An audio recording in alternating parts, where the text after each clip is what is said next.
gitu. Aku pikir dulu aku gay karena aku suka sama laki-laki. Aku hilang kontak sama ibuku mungkin 5 atau 6 tahun. Orang tua aku tahu aku malu gitu loh. Sebagai manusia, kita penting sekali untuk menghargai diri sendiri dan utamanya mencintai diri kita sendiri apapun bentuk yang kita ingin tampilkan.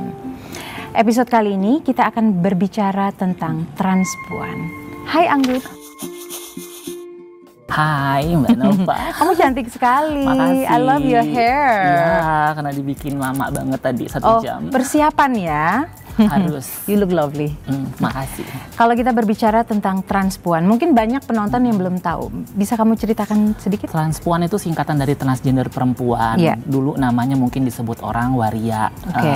Dan sebelumnya lagi pernah waktu itu Gubernur DKI menamai Wadam, Monita Adam. Dan mungkin lebih dikenal orang dengan sebutan yang dengan terminologi negatif, banci atau bencong. Cuma transpuan ini lebih gerakan ke teman-teman transgender perempuan sendiri untuk menamai namanya, karena selama ini kan nama wadam, nama waria, nama yang negatif kayak banci atau bencong itu kan dinamai oleh orang di luar trans. Dan ini kayaknya lebih ke otoritas teman-teman transpuan sebagai yang mempunyai identitas gitu. Jadi dia adalah transgender perempuan. Dan kamu lebih nyaman dipanggil seperti itu, transpuan? Ya, aku lebih nyaman dipanggil transpuan. Kalau kita belak-belakan, sejak kapan kamu transpuan? Sebetulnya mungkin lebih menyadari ya, lebih menyadarinya itu ketika kelar sekolah, ketika kelar sekolah SMA. Tadinya sebelumnya aku mikir waktu di sekolah, karena kan literasi tentang apa ya, tentang transpuan tuh sedikit sekali ya, aku nggak bisa temuin. Dulu kan zaman nggak se maju ini gitu, dan mengakses informasi agak sulit gitu. Aku pikir dulu aku gay karena aku suka sama laki-laki. Aku melihat temanku yang pemain basket yang aduh gantengnya minta ampun, aku naksir gitu. Terus aku pikir apa aku gay? Aku membaca. Kamu udah ngerasain seperti itu dulu? Iya, dari SMA itu udah dari, sebetulnya aku suka itu udah dari SD. Waktu SD aku suka sama tetanggaku yang dia tuh adalah ustadz. Kamu suka sama ustadz? Dulu waktu masih SD. Jadi rajin dia sholat ke masjid. Langsung ngaji langsung gitu ya. Terus pas SMP aku suka sama temanku yang tadi aku bilang pebasket. Lalu pas SMA aku juga suka sama laki-laki. Nah, waktu itu aku pikir aku gay karena kan aku tahu kalau biologis memiliki kelamin laki-laki itu suka sama laki-laki itu adalah gay. Tapi ternyata pada perkembangan kesininya aku ngerasa kok aku suka berdandan, aku suka tampil secara sosial seperti perempuan gitu loh. Dan itu di usia berapa kira-kira? Itu mulai itu sebetulnya masih SMA sih. SMA udah mulai kayak pakai bedak, pakai lip eyes gitu-gitu, yang tipis-tipis kayak gitu. Nah, jadi dimulai dari SMA kamu mulai menyadari pelan-pelan kok aku ada kecenderungan yang berbeda gitu ya? Iya, aku menyadari itu dan akhirnya masih butuh waktu juga untuk menyadari kalau aku adalah transgender. Itu berapa lama kira-kira? Setelah kelar SMA 2 atau 3 tahun setelah kelar SMA aku baru menyadari itu. Akhirnya sampai kamu bisa benar-benar berubah seperti sekarang itu gimana caranya? Prosesnya panjang pasti dong. Iya, prosesnya panjang karena ini kan berkenaan dengan penolakan dari masyarakat, penolakan dari orang tua, lalu kemudian penolakan dari lingkungan sekitar lainnya. Tapi yang paling berat memang penolakan keluarga. Keluarga waktu itu kamu ngaku gitu atau gimana? Kamu ngadep aku mungkin agak berbeda dengan yang lain ya. Aku nggak langsung, dulu aku kabur dari kampungku. Jadi aku nggak langsung kabur, tapi sebelum kabur aku sudah membuat kayak semacam ketahuan kecil gitu loh. Jadi kan aku waktu itu dapat kerjaan kayak yang jadi asistennya seorang yang kayak pengusaha sawit di Jambi gitulah. Aku mengelola usahanya, dikasih kepercayaan dia dan dia kasih aku kebebasan untuk tampil apa adanya. Nah, aku tampil waktu itu selalu menggunakan pakaian-pakaian yang feminin ya, selalu pakaian feminin. Dan saat itu karena pakaian feminin yang aku pakai itu tuh masih nggak bisa aku pakai setiap hari karena pulang kan aku harus bersembunyi dari keluargaku. Jadi akhirnya aku lebih jadi akhirnya lebih memilih nyolong pakaian adikku karena aku punya adikku yang perempuan. Pakai rok atau gimana waktu itu? Apapun itulah. Kadang-kadang aku lebih suka dress sih. Dress kayak gitu. Nah, aku nyolong punya adikku. Cuma malapetakannya pas di malam minggu waktu itu aku mau apa ya, mau jalan-jalan sama temenku. Aku nyolong nyolong dari lemari adikku yang perempuan itu, dan kebetulan pas malam itu dia juga pengen pakai baju yang itu karena dia mau ngedate sama pacarnya. Akhirnya ketahuan dan ketahuan abangnya yang ngambil. Kakaknya, dia manggilnya sebenarnya kakak sih, nggak abang. Terus akhirnya dia lapor tuh ke ibu bapakku. Sebetulnya ibu bapakku sudah mulai curiga juga karena kan di awal bapakku nemu brosur aku ikut kontes waria waktu itu, waktu zaman di Jambi, aku asli Jambi, Sumatera. Lalu kemudian ibuku nemu kayak yang pil KB. Jadi kalau pil KB itu kan ada kandungan hormonalnya gitu loh.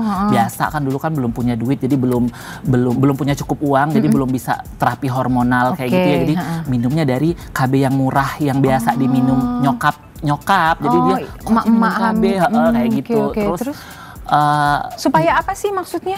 Karena menahan gitu, bertumbuh. Karena itu hormonal terapi. Jadi kalau untuk teman-teman transpuan itu kan dia memang sebenarnya nggak satu keharusan ya, karena kan merasa sebagai perempuan itu kan dari hati gitu ya kan. Jadi mau bentuk kamu maskulin juga, kalau kamu ngerasa perempuan, aku pikir ya itu valid ya berdasarkan orang. Cuma kalau aku ngerasa aku butuh hormonal terapi, aku butuh kayak yang tubuhku feminin gitu loh, terus kulitnya halus kan karena dimasukin estrogen itu ya, karena memang di tubuhku ini kan secara lahiriah dia akan lebih banyak hormon laki-lakinya, testosteronnya ketimbang estrogennya. Jadi memang aku butuh penyesuaian. Nah, itu aku minum. Nah, setiap hari. Dulu setiap hari sampai dengan over banget, kadang sampai 10 biji. Itu nggak sampai overdosis kan? Lemes di badan. Cuma memang itu realita sih waktu baru-baru dulu karena kurang informasi juga. Jadi melakukan hal yang salah seperti itu. Nah, karena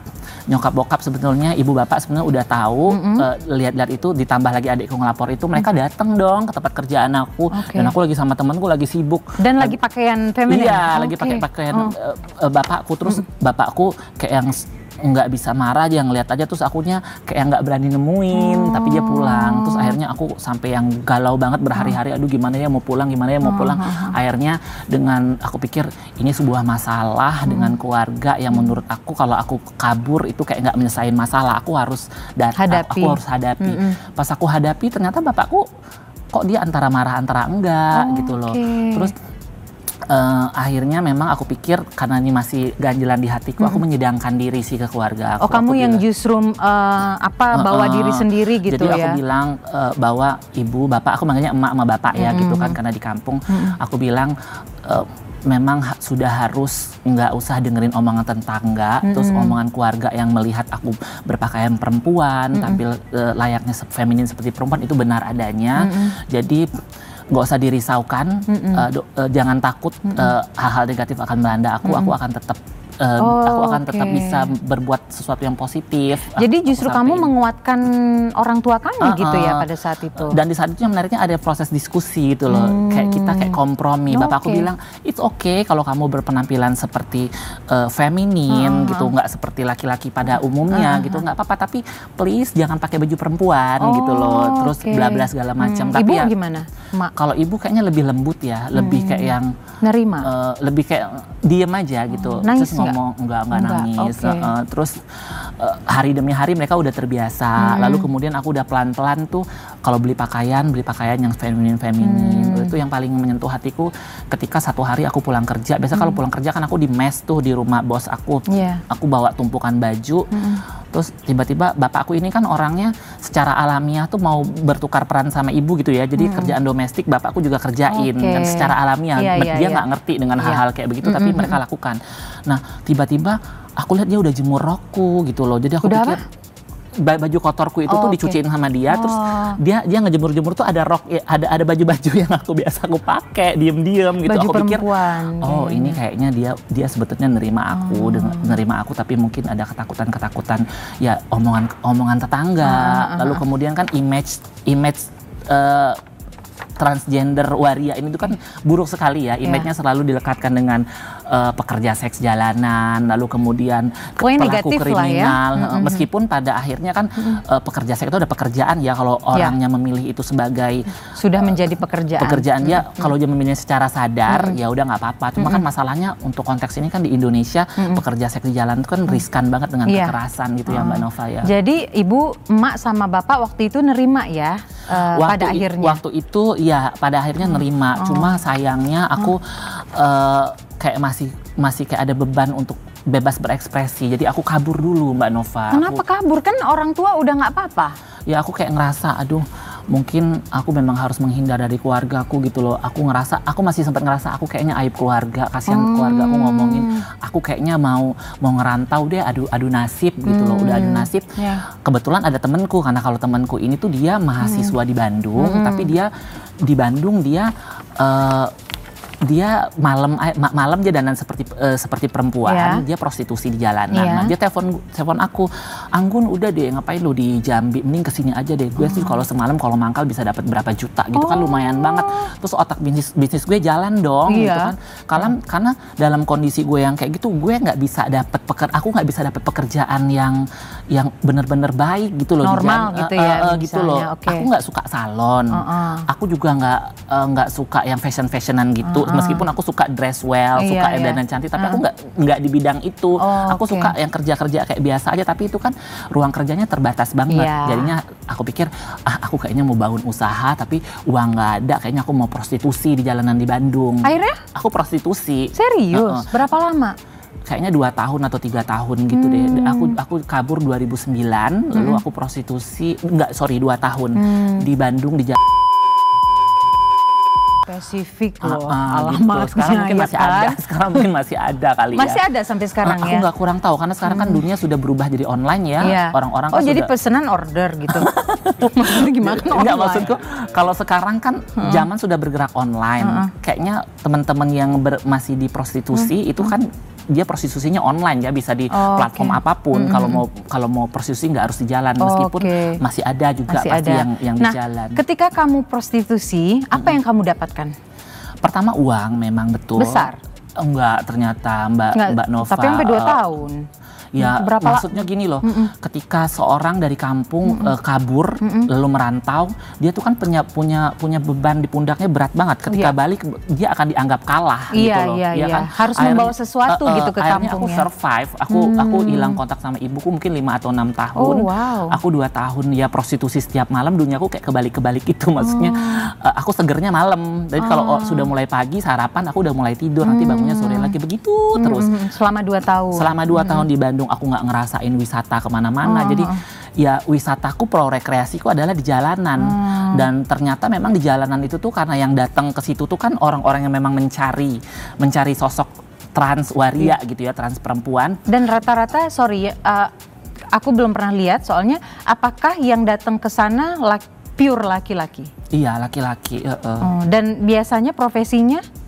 Macam-macam, ada mahasiswa, ada banyak gitu loh. Kadang-kadang memang ada produser, ada apa gitu nggak? Bisa jadi ya gitu, bisa jadi. Kali kurasa. Jadi mereka kan punya semacam sisi lain dalam hidupnya yang dia nggak bisa share ke dan paling banyak itu orang yang memang sudah berkeluarga gitu loh. Menurut kamu nih ya, kenapa cowok-cowok yang datang ke sana mencari transpuan? Karena dia suka gitu loh. Jadi karena kayak hukum alam gitu ya. Jadi transgender perempuan itu ada, mungkin ada yang membenci. Yang laki-laki yang mungkin jijik, banyak ya. Jijik gitu ya kan, atau iya apaan sih gitu ya kan, laki-laki jadi perempuan. Tapi ada yang suka gitu loh pada kenyataannya. Jadi banyak teman-teman juga hidupnya berpasangan. Aku pun sekarang berpasangan kok, sudah 11 tahun dengan pasangan tetap aku gitu. Nah, biasanya mereka sukanya akan apa? Pernah nggak ada yang cerita suka sama kamu karena apanya? Oh iya, karena aku memang pas lagi prostitusi di jalan itu Mbak Nova, aku tuh tertarik banget karena kan seneng ngobrol ya. Dan kebetulan kadang-kadang dia ada yang dosen, ada yang mahasiswa, ada yang aku ngobrol. Jadi aku tertarik. Aku selalu mulai dengan pertanyaan, kenapa sih kamu suka sama trans gitu ya kan. Terus dia bilang, aku pikir nggak ada yang memang mereka nggak bisa jawab, nggak tahu. alamiah aja. Itu mungkin sama dengan ketika Mbak Nova ditanya kenapa suka laki-laki, kadang-kadang kan nggak bisa jawab ya. Itu natural aja itu gitu natural. ya. Tapi ada lagi yang mungkin yang bisa lebih deep ngebahasnya. Dia ngebahas, aku suka aja dengan sosok perempuan. Mohon maaf agak vulgar. Aku suka aja dengan sosok perempuan yang punya penis. Oh, dan gitu mereka loh. sadar itu kan? Ya, harusnya. karena istriku nggak punya penis gitu loh. Jadi dia punya fantasi yang bentuknya perempuan. Tapi punya penis, dia suka. Makanya kalau kita lihat di film porno, film blue film, emang itu glorifikasi sebetulnya, tapi kan terlihat ya kalau bokep-bokep di transpuan itu kan seperti itu mereka. Nah, kamu nyaman nggak sih kalau kita ngobrolin lebih seksualitas? Aku pikir nggak apa-apa. Nggak apa-apa open ya. mind aja. Ya. Nah, sejauh apa ketika pada saat kamu prostitusi gerakan atau seksualitasnya sejauh apa sih sama si cowok-cowok itu misalnya? Ya biasa, orang hubungan seks biasa. Kadang-kadang aku juga bingung Mbak Nova karena bayarannya kecil sekali. Berapa sih bayarannya? Aduh belasan atau puluhan ribu zaman dulu. Itu real ya, itu real. Jadi untuk bisa survive hidup semalam sehari-hari itu, at least aku harus mendapatkan tamu tuh belasan dan memang belasan.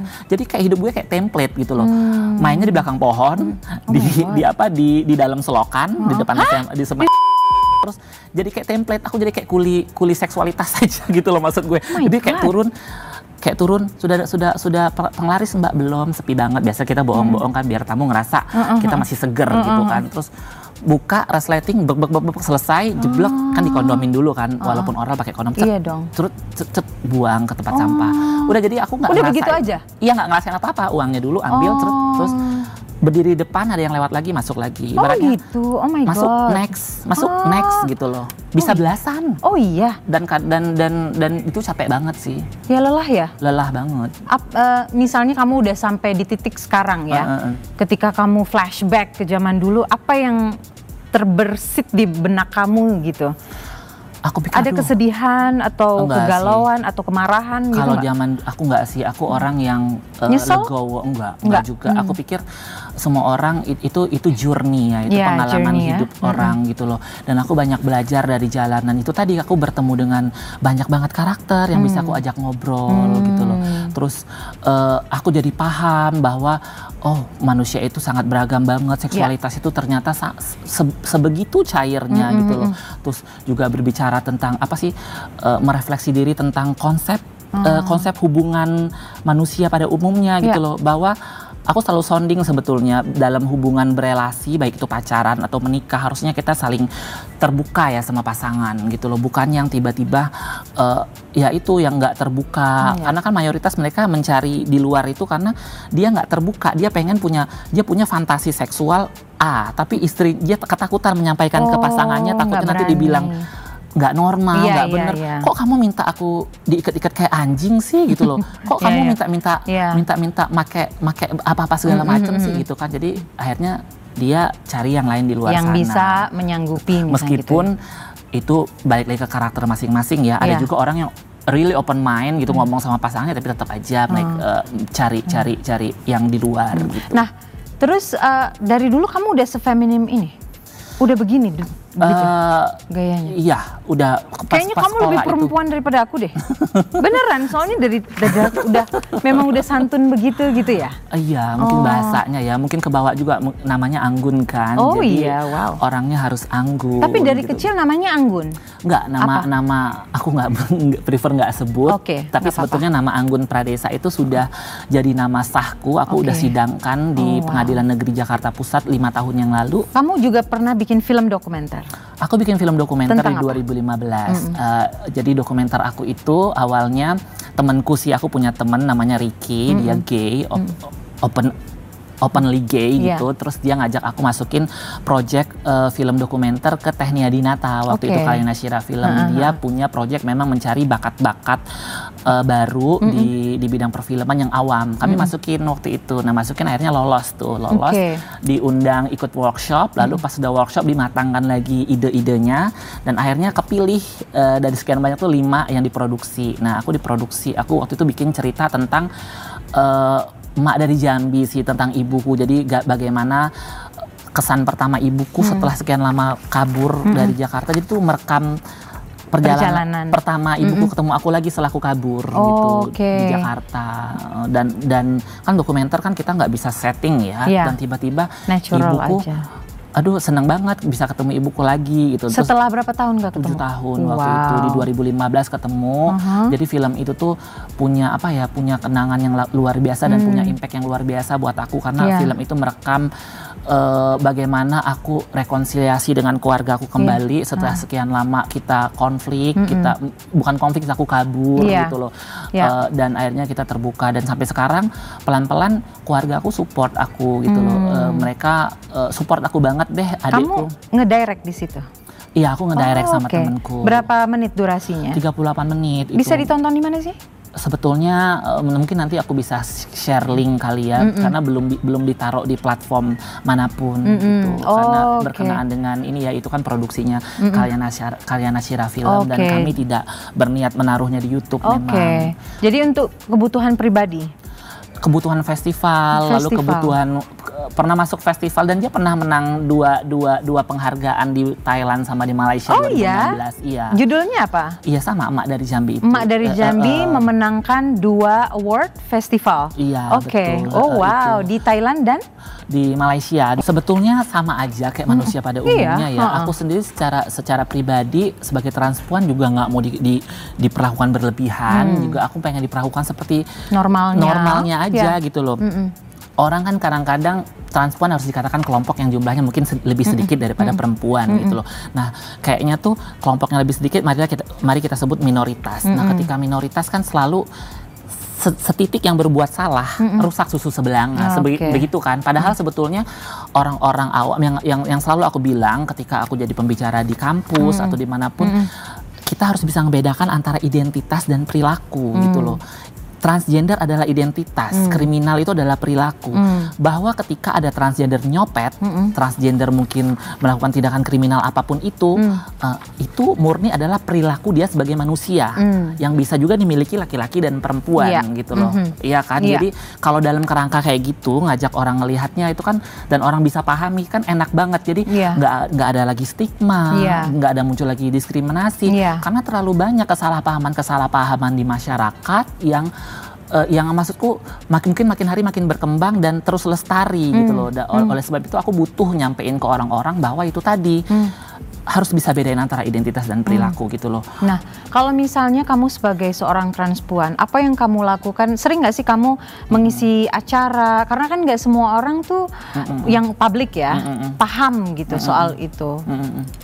Seberapa sering kamu menjadi pembicara, dan apa yang kamu lakukan ketika membicarakan hal itu? Belakangan sering lagi sih Mbak Nova. Jadi dulu aku pernah jadi badan pengurus organisasi transgender muda di Jakarta yang isunya empowering yang transgender 5 tahun, karena itu kan transgender muda dan usiaku waktu itu sudah di 2018 usiaku udah di atas 30 dan aku bukan tergolong remaja lagi, jadi aku harus mau nggak mau regenerasi ya, dan aku pindah ke organisasi yang bergerak di isu kemanusiaan, kebencanaan, isu kemanusiaan lah pokoknya. Itu yang levelnya lebih nasional 2 tahun. Nah setelah itu aku pikir karena bekerja di organisasi yang levelnya kerjanya nasional dan bergabung gitu ya, nggak fokus di isu transpuan aja waktu itu, sehingga bikin aku kayak yang kelelahan, terus kayaknya aku jadi nggak kurang waktu bikin karya gitu. Akhirnya aku memutuskan untuk di awal tahun kemarin tuh aku tidak ikut perpanjangan program, dan aku sama temenku yang sudah 10 tahun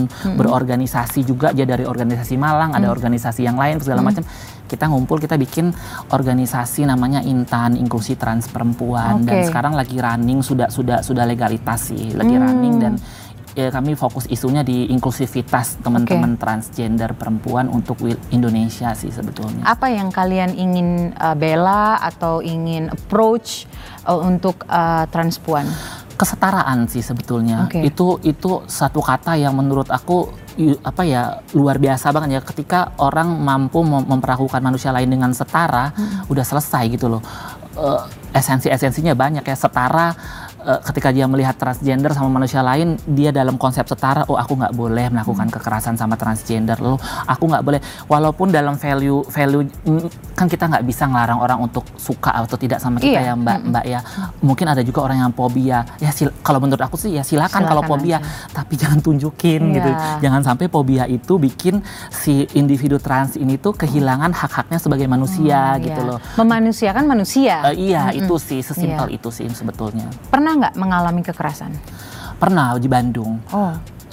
Itu juga yang jadi tonggak aku berhenti prostitusi di Bandung, trauma gitu. Gimana kejadiannya? Itu di 2010 ya, Maret 2010. Aku ingat banget waktu malam Kamis. Jadi aku datang sudah agak subuh, mangkal di jalan. Terus ada disamperin tuh dua motor nyamperin aku, berondong-berondong sih. Yang aku ingat cakep sih ya waktu itu. Tetep ya? Tetep. Terus nggak lupa. Tiga-tiganya mau main sama aku dong. Terus aku bilang, 3 cowok naik motor, nyamperin motor, kamu. Nyamperin biasa tawaran gitu. Mbak mau main ke kosan berapa? Aku bilang segini, terus dia bilang ya uangnya nggak ada, ya kecil banget, kalau mau di belakang pohon situ aja. Aku bilang gitu kan. Kamu menawarkan alternatif. Iya, karena kan uang kecil banget ke kosan, bajuku minim banget, terus aku naik motor, aku bisa masuk angin. Bandung kan dinginnya minta ampun, iya kan. Dan akhirnya aku main di belakang pohon. Pas di belakang pohon, aku pikir ketika aku oralin laki-laki itu, aku pikir laki-laki yang lain yang berondong dua itu tuh ya biasa herai gitu, kalau kata orang Bandung kan ngeliatin temen gitu, nontonin gitu kan. Tapi ternyata mereka bisik-bisik punya rencana kayaknya mau ngambil tas aku gitu loh. Jadi begitu berganti yang pertama, yang kedua berbalik posisi, tiba-tiba yang sudah main sama aku tuh mukul kepalaku pakai aku sampai sekarang nggak tahu ya dia mukulnya pakai apa. Tapi keras ya.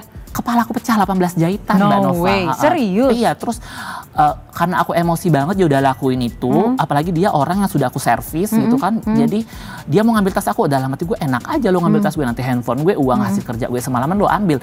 Gue lawan sekuat tenaga gitu kan. Dia mau ngambil tas gue, sampai ketarik, ini aku tuh lecet semua sampai ketarik, tapi dia nggak dapat tasnya. Aku puas. Dan beruntung juga, itulah kadang-kadang ya manusia baik itu selalu ada. Jadi pas aku dalam kondisi kayak gitu tuh ada motor lewat, dia nolongin aku bawa ke rumah sakit. Dan temanku yang dari ujung sana awalnya, makanya Anggun kalau ada tamu itu tuh banyak-banyak kayak gitu tuh bagi-bagi, bala-bala, Nek, jangan dimakan sendirian. Terus aku bilang gini, nih gue liatin rambut gue kan berdarah gitu. Darahnya banyak banget, nyocor kayak ledeng. Terus akhirnya dia, oh tolong Mbak Uca, tolong. Dia baik juga sih nolongin aku, dan aku dibawa ke rumah sakit dan aku dijahit di sana. 18 jahitan. 18 jahitan yang dari sini 5 jahitan. Dan orang aku dengar samar-samar, karena kan kalau sudah kecelakaan kayak gitu tuh kan kita kayak yang banyak keluar darah, kayak yang pengen tidur ya. Tapi selalu bilang jangan tidur. Aku nggak ngerti tidur bisa bikin mati ya mungkin ya.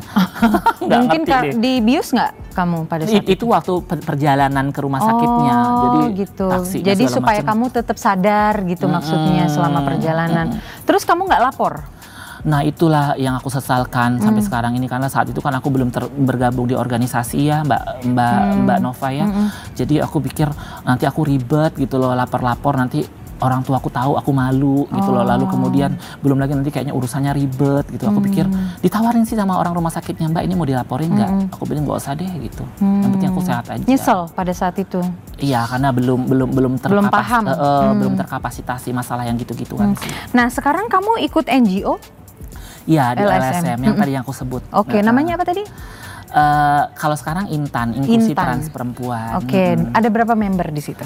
Saat ini sih kita belum open member ya, tapi lebih kayak lagi ngerumusin tentang kerja nanti setahun ke depan. Lalu lagi cari sumber dana juga nih Mbak Nova, karena kan pendanaan kan di COVID mungkin bisa diomongin susah dong ke sini, siapa tahu ada yang berminat gitu kan? Boleh banget. Nah, kalau misalnya ada teman-teman di luar sana yang sudah merasa bahwa ada perbedaan di dalam tubuhnya, kamu ada pesan nggak untuk mereka? Aku pesanku sama teman-teman yang merasa, maksudnya perbedaan dalam tubuhnya. Iya, kayak yang kamu rasakan yang tadi. Aku rasain gini, mau jadi berubah feminim misalnya gitu. Sebetulnya menjadi trans perempuan nggak harus feminin juga. Gitu. Oke. Sebetulnya menjadi perempuan nggak harus feminin juga. Terima aja diri apa adanya, lalu kemudian jangan pernah ngerasa diri kamu bersalah gitu loh, karena dirimu juga bagian dari manusia yang memang harus tetap menjalani hidup seperti itu, dan intinya terima diri dengan baik sih.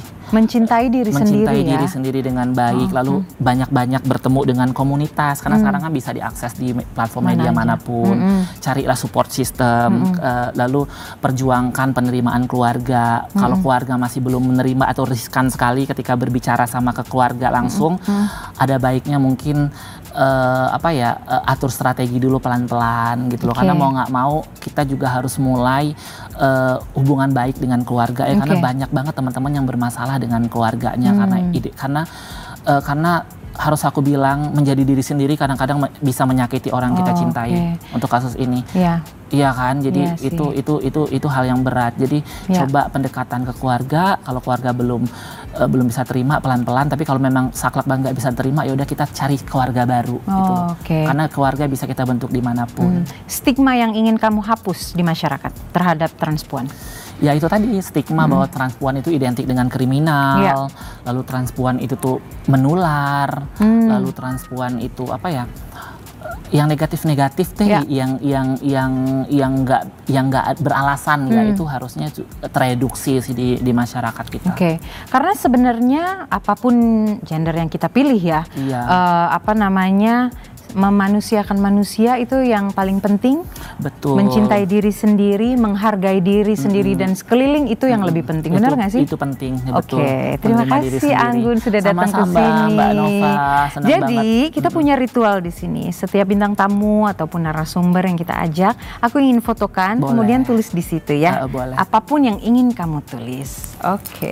Sebentar. Ya, coba ini dulu. 1, 2, aku cetak dulu ya. Ini spidolnya. Next projectnya apa? Aku lagi mau garap, nanti minggu depan syuting film pendek sih. Tentang, boleh bocoran sedikit? Tentang toxic relationship di kalangan anak SMA sih. Aku bikin film pendek 10 menitan paling. Kamu apa? Penulis, director? Aku nulis naskah, aku ngedirect, aku produser, dan aku juga main di situ. Kamu main? Karena budgetnya sangat terbatas ya, jadi memang. Kamu akan memerankan apa di situ? Memerankan kakak dari anak SMA ini yang punya relasi toksik dengan pacarnya. Ini based on true story atau? Aku gabung-gabung sih. Aku gabung-gabung dari pengalaman aku aja sebagai manusia. Gabung aja, aku lihat temanku begini, jadi aku top up. Jadi nggak murni cerita asliku. Nah kalau misalnya kamu bikin film pendek gitu, dananya dari mana sih? Biasanya dari NGO, LSM yang punya sisa-sisa dana, atau memang yang punya dana lah pokoknya. Nah ini dia. Sudah ada fotonya, bisa mulai ditulis, silahkan. Aku tulis apa ya? Bebas. Misalnya apa? Satu kata, 3 kata boleh. Yang ingin kamu sampaikan. Suara hati kamu. Anggun, kebebasan datang dari pikiran yang terang. Tenang. Apa ini maksudnya? Coba bisa tolong. Ya karena kalau pikiran kita tenang, kita akan merasa bebas dalam keadaan kondisi apapun, mau materinya berapa banyak pun, mau kondisi hidupnya seperti apapun. Kalau kita bisa menenangkan pikiran, kita akan merasa bebas, dan pikiran yang tenang itu menurut aku sumber kebahagiaan ya, Mbak Nova. Jadi pikiran, otak kita itu akan menenangkan jiwa raga kita dan perilaku kita, betul? Betul. Cheers to that.